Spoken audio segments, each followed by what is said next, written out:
Mutual fund முதலீடு உங்களுக்கு சரியா போகுதா? சரியான முடிவுகளை எப்படி எடுக்கிறீங்க?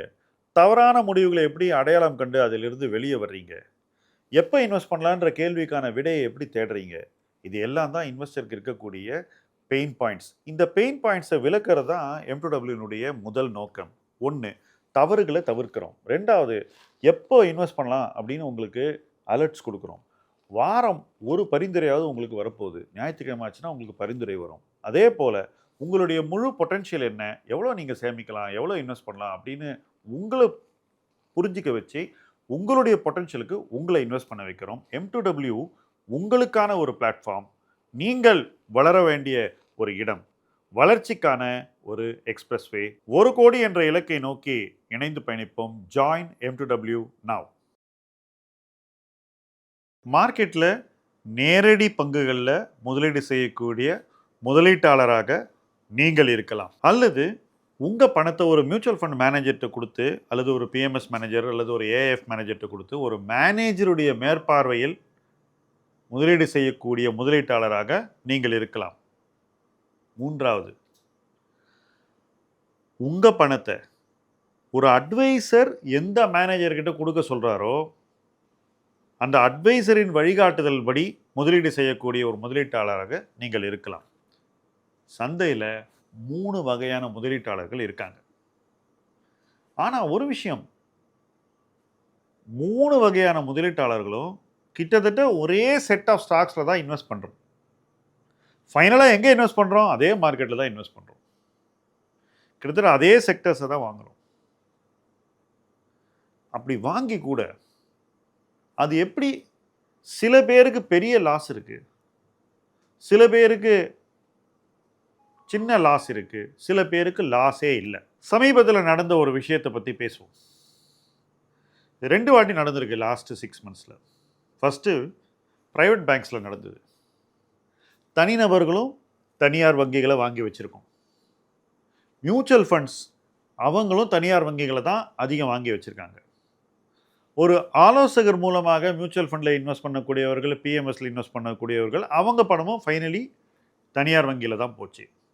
ஸோ எல்லாருமே நேரடியாவோ அல்லது அவங்க ஒரு மேனேஜர்கிட்ட கொடுத்தோ அல்லது ஒரு அட்வைசருடைய வழிகாட்டுதல் படி பரிந்துரைப்படியோ இன்வெஸ்ட் பண்ணுறாங்க. அதே இடத்துல இன்வெஸ்ட் பண்ணியிருக்காங்க. ஆனால் சில பேருக்கு 25% லாஸ், சில பேருக்கு சின்ன லாஸ், சில பேருக்கு லாஸே இல்லை, மேபி ஈவன் ஸ்மால் ப்ராஃபிட் இருக்கலாம். ஒரே மார்க்கெட்டில் எப்படி 3 வகையான ரிசல்ட் வருது ஒரே காலச்சூழல்? இதுக்கு முக்கியமான காரணம் என்ன அப்படின்னு கேட்டிங்கன்னாக்கா, ரிஸ்க் மேனேஜ்மெண்ட். தனிநபராக நேரடி பங்கு முதலீடு செய்பவர்கள் ரிஸ்க் மேனேஜ்மெண்ட்டை ஒன்று கற்றுக்கலை அல்லது ப்ராக்டிஸ் பண்ணல. 2ல் ஒரு விஷயம் உண்மை அல்லது 2ம் உண்மை. ஃபண்ட் மேனேஜர்கிட்ட கொடுத்து அவரும் சில நேரங்களில் அதை கற்றுக்காமல் ப்ராக்டிஸ் பண்ணாமல் இருக்கலாம், அல்லது கற்றுக்கிட்டு ப்ராக்டிஸ் பண்ணாமல் இருக்கலாம்.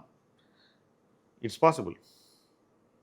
ஆனால் ப்ராக்டிஸ் பண்ணுறவங்க டெஃபினட்டாக அந்த ரிஸ்க் மேனேஜ்மெண்ட்டை சரியாக பண்ணாங்கனாக்கா ஓரளவுக்கு ரிஸ்க் மிட்டிகேஷன் பண்ணி நஷ்டம் அதிகம் வராமல் பார்த்துக்க முடியும். நீங்கள் சில ஃபண்ட் மேனேஜர்ஸ் பயங்கரமாக ஒரு வருஷம் பண்ணுவாங்க, அடுத்த வருஷம் கீழே போயிடுவாங்க, பார்ப்பீங்க. ஏன் நடக்குது அப்படின்னு கேட்டிங்கனாக்கா, இந்த அதிக ரிட்டர்னை காட்டுற அன்றைக்கி, என்ஐவி பயங்கரமாக மேலே போகிற அன்றைக்கி அவங்க ரிஸ்க் மேனேஜ்மெண்ட்டை சரியாக கடைபிடிக்கலன்னு அர்த்தம். நிறைய பணம் சம்பாதிக்கிற அன்றைக்கி நீங்கள் சுதாரிச்சுக்கணும். அந்த பணத்தை காப்பாற்றணுன்ற ஒரு எண்ணம் வரணும். இல்லை நான் இப்படித்தான் இருப்பேன், நான் இப்படி தான் இன்வெஸ்ட் பண்ணுவேன், எல்லா நேரத்துலையும் அடித்து தான் ஆடுவேனாக்கா சில சந்தை சூழ்நிலையில் க்ளீன் போல்ட் ஆகிடுவோம். எல்லா பாலையும் அடிக்கணும்னு நினைக்கிறவன் போல்ட் ஆகிறது இயல்பு. கிரிக்கெட்டில் எப்படியோ அதே போல தான் பங்கு சந்தையிலையும். ஸோ அந்த ரிஸ்க் மேனேஜ்மெண்ட், ரிஸ்க் மிட்டிகேஷனுங்கிறது எல்லாருமே பண்ண வேண்டிய ஒரு விஷயம்.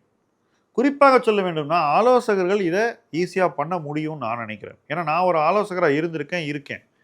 அப்படி இருக்கும்போது எனக்கு என்ன தோணுதுன்னா, ரிஸ்க் எடுக்க வேண்டிய நேரத்தில் தான் ரிஸ்க் எடுக்கணும்.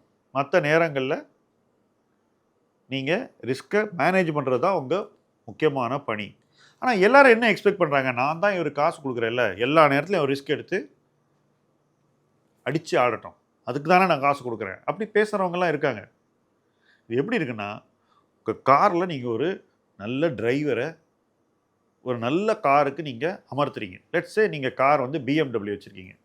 நல்ல டிரைவர் வைக்கிறீங்க ஓட்டுறதுக்கு. நீங்கள் சம்பளம் கொடுக்குறீங்கன்றதுக்காக ஒரு வேகமாக ஓட்டிக்கிட்டே தான் போகணுமா எல்லா நேரமும்? கூடாது இல்லை. எந்த இடத்துல எப்படி ஓட்டணுமோ அப்படி தானே ஓட்டணும். கிட்டத்தட்ட ஒரு அட்வைசருடைய வேலையும் பொறுப்பும் அதே தான். அந்த வாகனத்தை எப்படி ஒரு ஓட்டுநர் வந்து 500 கிலோமீட்டர் சேஃபாக கொண்டு போய் அவங்களை சேர்க்குறாரோ அதே தான் அட்வைசரும் பண்ண வேண்டிய ஒரு வேலை. மேனேஜர் வேலை அப்படி இல்லைங்க. மேனேஜருடைய வேலை வந்து நீங்கள் கொடுத்தா அவங்க இன்வெஸ்ட் பண்ணுவாங்க. அதுதான் அவங்களுடைய வேலை. கொடுக்கணுமா கூடாதாங்கிற முடிவை அவங்க எடுக்கலை, நீங்கள் தான் எடுக்கிறீங்க. ஸோ அந்த கொடுக்கணுமா கூடாதான்ற முடிவு எடுக்கிறதுல இன்வெஸ்டர்ஸ் பண்ணக்கூடிய தவறுகளுக்கு எப்போதுமே மேனேஜர்ஸ் வந்து நேரடியாக பொறுப்பெடுத்துக்கொள்ள முடியாது. ஏன்னா கொடுத்தா இன்வெஸ்ட் பண்ணி ஆகணும் அவங்க. கடந்த சில ஆண்டுகளில் நம்ம பணத்தை எங்கே கொடுக்குறோம் ஒரு மேனேஜருக்கு? என் பார்வையில் நம்ம மேனேஜர்ஸ்க்கு பெரும்பாலும் தப்பான இடத்துல தான் பணம் கொடுத்துக்கிட்டு இருக்கோம். இது புதுசு இல்லை. ஒவ்வொரு புல் மார்க்கெட்லேயும் நம்ம மக்கள் பணத்தை தப்பான செக்டரில் தான் கொண்டு போய் போடுவாங்க. ஏன்னு கேட்டிங்கன்னாக்கா, சமீப நாட்களை பார்க்கும்போது அந்த செக்டர் நல்ல ரிட்டர்ன் கொடுத்துருக்கும். அந்த ரிட்டர்னை பேஸ் பண்ணி எனக்கு அதுதான் வேணும், எனக்கு வேறு எதுவும் வேண்டாம்னு சொல்லி இன்வெஸ்டர்ஸ் இன்வெஸ்ட் பண்ணுறது தான் வழக்கம். அந்த மாதிரி ஒரு சுச்சுவேஷனில் போய் பணத்தை போடும்போது அந்த மேனேஜர் என்ன பண்ணுவாங்க? நான் ஒரு சின்ன உதாரணம் சொல்கிறேங்க. கொஞ்ச நாள் முன்னாடி ஐடி ஸ்டாக் 2024 ஒரு boom.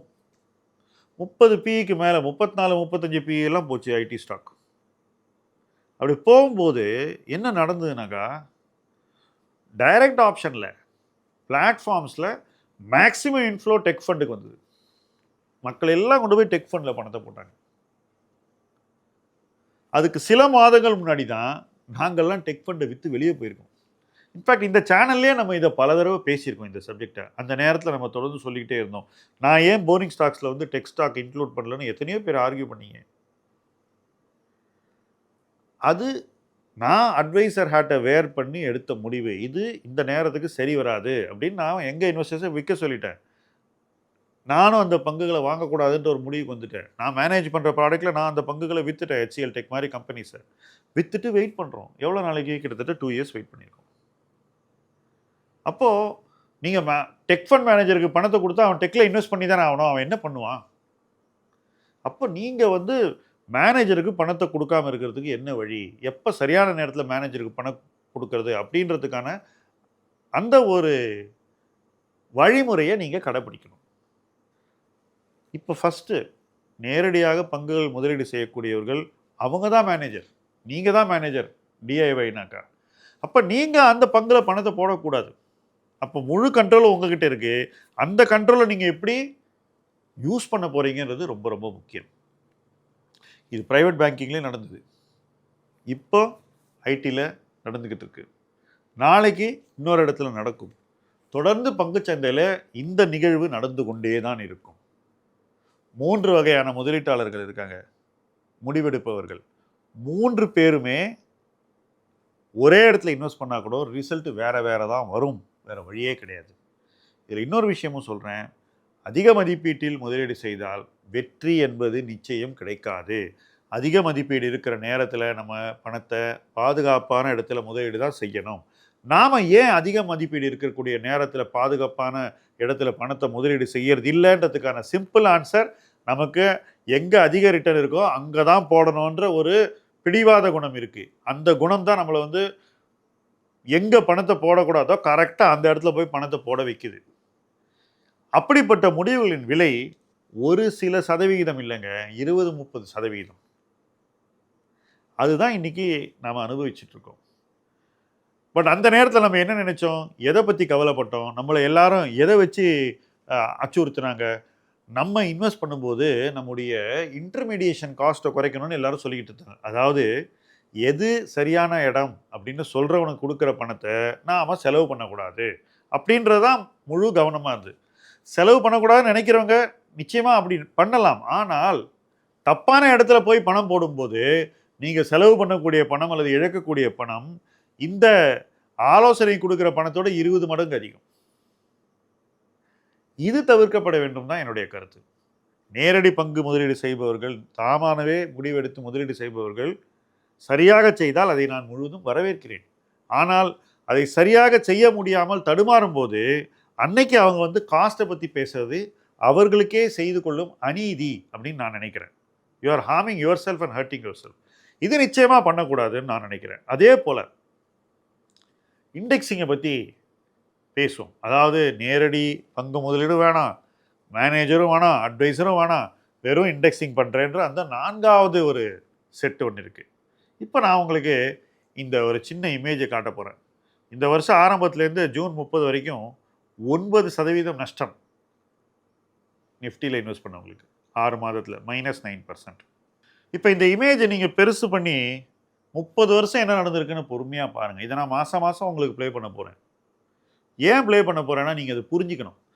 2 year, 3 year, 4 year, 5 year பாருங்கள், சிங்கிள் டிஜிட் ரிட்டர்ன் தான் இருக்குது.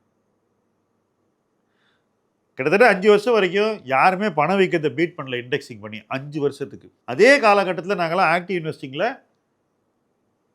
நல்ல ரிட்டர்ன் எடுத்திருக்கோம் 5 இயர் பீரியடில்.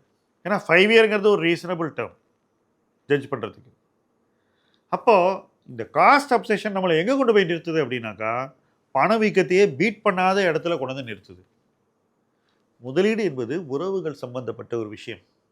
நமக்கும் நாம் முதலீடு செய்யக்கூடிய பங்குகளுக்கும் ஒரு உறவு இருக்குது. நமக்கும் நாம் பணத்தை ஒப்படைக்கக்கூடிய ஃபண்ட் மேனேஜர்ஸ்க்கும் ஒரு உறவு இருக்குது. நம்பிக்கைன்ற ஒரு மிகப்பெரிய பந்தம் இருக்குது. நமக்கும் நாம் ஆலோசனை பெற்று முதலீடு செய்யக்கூடிய அந்த ஆலோசகர்களுக்கும் நம்பிக்கை மட்டும் இல்லை, ஸ்கில் அப்படிங்கிற ஒரு முக்கியமான ஒரு பந்தம் இருக்குது. அந்த ஸ்கில்லை அவங்க நமக்கு டிரான்ஸ்ஃபர் பண்ணுறாங்க. எல்லா நேரத்துலையும் நமக்கு எது சரி அப்படின்னு யோசித்து வேலை செய்யக்கூடிய நமக்கான நபர்களாக அவங்க பணியாற்ற வேண்டும். இந்த விஷயங்கள் எல்லாம் சேர்ந்து நமக்கு வேலை செஞ்சாதான் நம்மளுடைய முதலீட்டில் தப்பு நடக்காமல் இருக்கும். அப்போ இந்த உறவுகளுடைய முக்கியத்துவத்தை நம்ம எந்த அளவுக்கு புரிந்து வைத்திருக்கிறோம், எந்த அளவுக்கு அதை மதிக்கிறோம். இந்த உறவுகளுடைய மதிப்பு நிச்சயமாக நாம் பணம் கொடுத்து வரக்கூடிய ஒரு மதிப்பு இல்லை அப்படின்னு நான் உறுதியாக சொல்லுவேன். இப்போ நீங்கள் ஒரு ஃபண்ட் மேனேஜரை நம்பி அவருக்கு பணம் கொடுக்குறீங்கன்னா அது வெறும் பணம் இல்லைங்க, நம்பிக்கை. அவருடைய திறன் மீது நீங்கள் வைத்திருக்கக்கூடிய பற்று, அவரால் லாங் டேர்ம் பெட்டராக பண்ண முடியும்னு நீங்கள் வைத்திருக்கக்கூடிய ஒரு முதலீட்டு பார்வை. என் பார்வையில் இந்த உறவுகள் தான் ரொம்ப முக்கியம் ஒரு முதலீட்டாளனை வளர்ப்பதற்கு. பங்குகளோடும் உறவு இருக்குது, மேனேஜர்ஸோடையும் உறவு இருக்குது, ஆலோசகர்களுடையும் உறவு இருக்குது, உங்கள் போர்ட்ஃபோலியோவோடு உங்களுக்கு ஒரு மிக சிறந்த பந்தமும் உறவு இருக்குது. இந்த உறவுகளை மதித்து நடப்பவர்கள் நிச்சயமாக நல்ல ரிசல்ட்ஸை அனுபவிப்பார்கள். இந்த உறவுகள் மதிக்காமல் வெறும் காஸ்ட்டுன்னு பார்க்குறவங்க உறவுகள் சரியாக அமையாதனாலேயே அவங்க முதலீட்டில் சராசரித்தனத்தை அனுபவிப்பார்கள். ஸோ இந்த உறவுகளை மதித்து எந்த இடத்துல இன்வெஸ்ட் பண்ணாலும், யாரை நம்பி நீங்கள் முதலீட்டு பயணத்தில் பயணித்தாலும், யாருடைய ஆலோசனை எடுத்து நீங்கள் முடிவுகளை எடுத்தாலும், உறவுகள் உங்களை ஒரு வலுவான முதலீட்டாளனாக உருவாக்க வேண்டும். அந்த உருவாக்கம் தான் வெற்றிக்கான அடிப்படை தேவை. அந்த தேவையை நிறைவேற்ற இணைந்து பயணிப்போம். முதலீட்டு களம் உங்கள் களம். நன்றி.